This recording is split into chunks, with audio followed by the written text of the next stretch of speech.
you lot? Welcome back. Ramblers of the South Stand, Conor here, and we are back. We are back in another suburb of Melbourne. We're in Richmond. If any of you Leeds fans are in Melbourne at the minute and you want to give me a call, like you want to meet up, you want to have a beer, you want to talk about Leeds, give me a comment or DM me on Twitter. I've had a couple of people DM me from Melbourne. We've already gone and had a meet up. It's been fantastic. We've had a good laugh. So please do the same. We can talk about Leeds. We can even record an interview about Leeds. So please let me know. Anyway, this is going to be a little bit of a different video. What I want to do is I want to do a preview. I'm not going to go into West Brom too much. I'm not going to avidly start detailing this, that and the other. But what I would like to do is a little bit of a tactical breakdown, which I'm going to be doing in the last third of the video. What we've already got for you is we've got Conor Ashfield from West Brom Fan TV, who's given us a little bit of a preview, so I'm going to incorporate that in the video. But also what I want to incorporate is just a little bit of a chat about West Brom, what I expect, and sort of what we can see from West Brom, what we've seen in the last couple of weeks, what we've seen in the last couple of months from them, and whether or not they're going to be a serious threat to Leeds. So let's get into it. So anyway, West Bromwich Albion away at the Hawthorns. At the start of the season, you'd probably be absolutely paranoid that this is going to be an absolute drubbing. I think it's going to be a really tough game, and I think a lot of Leeds fans are going into it with an assured confidence, which is what we need. And I think the reason behind that is because arguably out of the two games, we've gone to Wigan and we've won that game. And I know in my pre-match I actually said that Wigan was going to be the tougher game, and I still stand by that. What I didn't realise was that Nick Powell, Jacobs and Will Grigg were going to be out, which are the three ones who I targeted as were going to be the key men for Wigan on that day.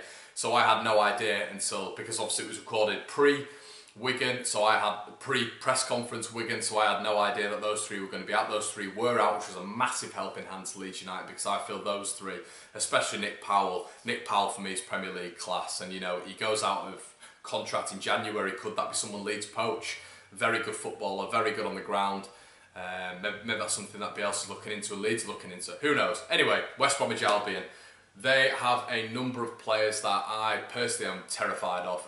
Dwight Gale is back, Gareth Barry is back, but Gale is back, and he is the main worry for me, as you can see right here, hashtagging Gale, because I think Dwight Gale gives them a whole new dimension. He gives West Brom, they're a little bit slow in possession. I don't think Harvey Barnes has had that link up from that CAM to the striker. It's not been quick enough. You can see that over the past couple of games. Jay Rodriguez doesn't give that pace within the channel. He doesn't give that sort of flair beyond the final man, and Dwight Gale gives them that in abundance. He's quick, he's got experience in this league, and him and Jay Rodriguez are actually the top scorers in the Championship, which is pretty terrifying. But Leeds United go into this with a renewed self-assurance, self-esteem, because we're back to winning ways. We're back to winning ways against a really tough Wigan side, a resilient Wigan side.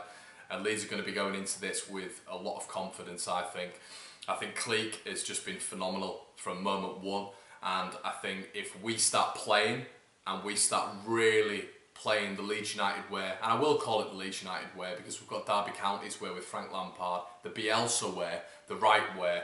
If we start playing at that tempo, they're really going to struggle, I think, because I don't think their back line, I don't think in particular Bartley, who I've not been impressed with at all, and I know a lot of West Brom fans have been saying the same thing on West Brom Fan TV. If you haven't seen it, I'll try to leave a link in the description. Yeah, go check that out. But they're not happy with him, they're not happy with Bartley. I actually retweeted something the other day and it said, Bartley out, get that piece of blah blah out of my club, sort of thing. So there's a lot of fans who aren't happy with him. And I think Bartley was always had the tendency to be quite slow on the turn. He was fantastic in the air, he was a great leader, but on the turn, I always remember when we played Barnsley, and Adam Armstrong once again at Ellen Road, him and Sam Winnell just tore Bartley apart, and you get those nippy players in and around Bartley, and I think he'll struggle, and I think that's where Kemar Roof could have a lot of joy. Hegazi, I think he's very prone to a mistake, he seems quite clumsy. You kind of saw that in the Premier League as well. So, you know, you can get our main assets around these players, our sort of like little wizards, our Pablo Hernandez, Samu Saiz if he's going to play, Kemar Roof, Cleek. I think we could really cause some damage. But the other way, I think there also could be some serious damage from West Brom, because they've got some serious players going forward. I really rate Harvey Barnes. I was talking him up to be the player of the season about 4 weeks ago, and he was. especially after that performance against Sheffield Wednesday. He was just tearing teams apart, and now he's got his partner back in Dwight Gale, and then you've still got the likes of J. Rodriguez. It's not going to be an easy game, but I also think with the likes of Gareth Barry coming back in the squad, you've still got Jake Livermore in that squad, Hegazi, Bartley. It's not a quick squad. It's not a quick squad defensively, and that's where we can really come to life. I probably would bring Samu Saiz back for this game, and I think that's very harsh on Adam Forshaw, but I also think Saiz could really hurt them. I think Saiz could really hurt them this game. They'll be chomping at the bit to get back at it.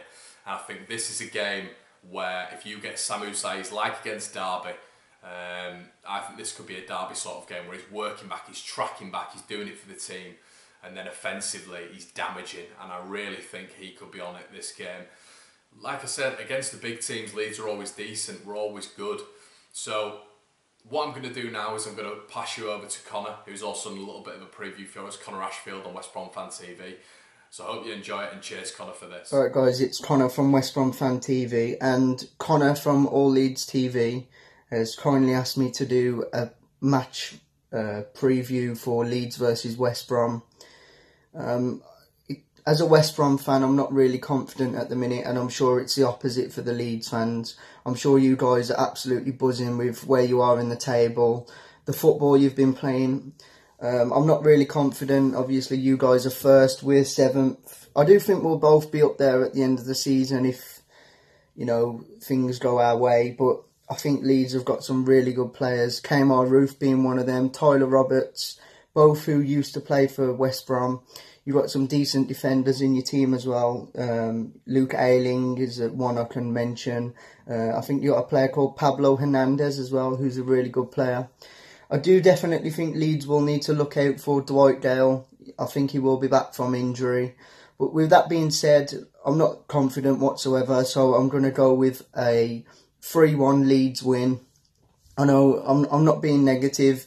If you go over to my channel and look, I'm not negative at all. Most of the games I do predict us to win, but the way we've been playing lately is awful, so I'm going to say Leeds 3, West Brom 1, sorry. Hello everybody, and now we're going to be moving on to tactics. We started with Wigan. Wigan was a 4-2-3-1 formation, and will West Brom deploy something similar? I'm not 100% sure. Are they going to throw Dwight Gale straight back into it?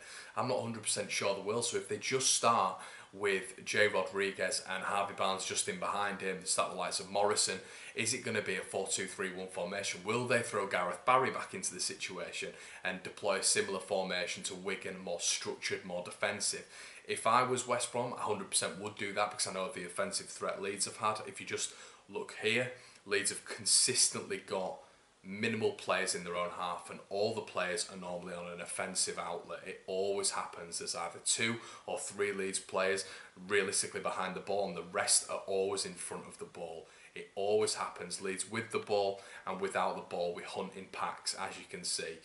And with Leeds players always been in that offensive outlet, there is always a threat. There was always a threat from Cleek, there is always a threat from Hernandez, Saiz, Alioski. It always happens. That threat is superb.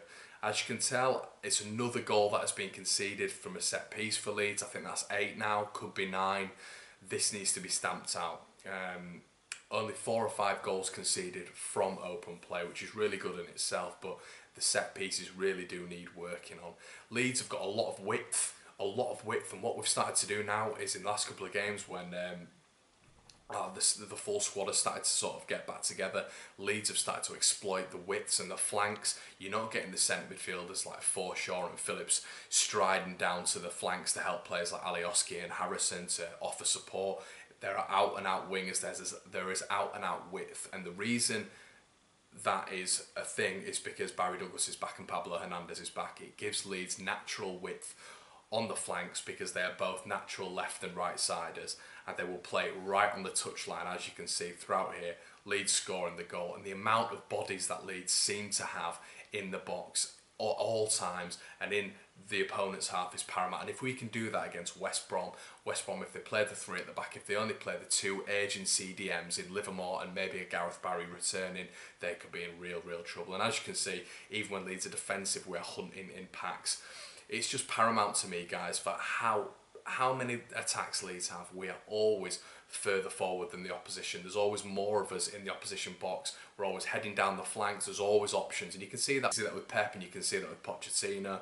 That is paramount in their squads as well. The likes of Trippier, Rose, Walker, and Mendy. But Leeds are always in the opposition's half, and it's so interesting. When we are offensive, we don't seem to have that defensive nous because Leeds just stream forward. But when we are in danger, we will hunt back in packs. As you can see, even when we are 2-1 up, Leeds will still have 6 men in and around the box, and even towards the end of the game, when Leeds have that final attack, Leeds still have 2 or 3 bodies in the other half, even when defending a lead. The only thing I do worry about is, as you can see, the check back here that Callum McManaman was able to do Jansen with. A lot of small players, I think it's to do with the centre of gravity, seem to be able to turn inside and turn outside very well, and especially with the big centre halves that we have, could that be an issue? We saw an issue with the likes of Jansen when I've seen players before like Adam Armstrong and Hamill, and the smaller players able to turn him. Is that going to be an issue with quality players like Dwight Gale coming back into the fore, Jay Rodriguez, the Championship's joint top scorers? I think we need to be wary of those two in particular. I think they're going to be the danger men, with, as I've already spoken about, Harvey Barnes coming in behind. I've enjoyed that anyway. A little bit of a breakdown, a little bit of a preview from the West Brom end, and a little bit of a tactical analysis from me on how I think we can break West Brom down, where we can hurt them, and if Leeds are actually going to get that win. Please check out the lads' previews anyway, guys. Leave comments if you're in Australia, especially in Melbourne, in the comments section below, and we'll try sort something out, get you on an interview, can sort of get you in and around all Leeds TV. Let me know, because you Aussie whites out there, you're in numbers, and I know you're somewhere in Melbourne. I've not found you yet. I found you in Sydney, but I know you're somewhere in Melbourne. So march on together. See you guys in a bit, and let me know what you think in the comment section below. And also watch out for Friday Night Football, which will be coming out tomorrow. See you in a bit, guys.